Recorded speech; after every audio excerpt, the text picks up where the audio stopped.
जनुआरे लागल हो चरोरे पहरा बाहर आओ ना नहीं हे रे मना को घरवा से निकले के बहरा जनुआरे लागल हो चरोरे पहरा। सुन बोल आगे बाप भाई तो ना बोल पैतौगे। अच्छा जदि खून हमर गरमैतौगे तो कितना जना कटैतौगे। जदि खून हमर गरमैतौगे तो कितना जना कटैतौगे। गदर कर देबोगे। ऐसे नहीं करिए।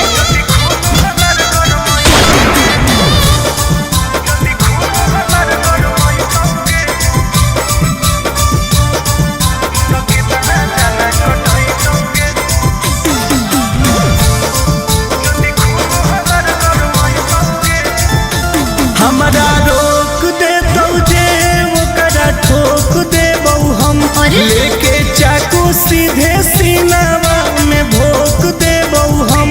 समझनी गे सुन ना हमरा लागो हो तो डर कहीं हो जैतौ मर्डर नाही करी हे रे मजनुआ कोनो लाफरा के घर। आगे कोर्ट कचहरी थाना भी नहीं समझैतौगे।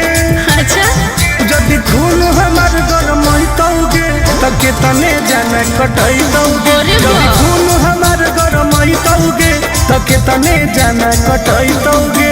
बर्बाद कर देबो। बाप रे बाप।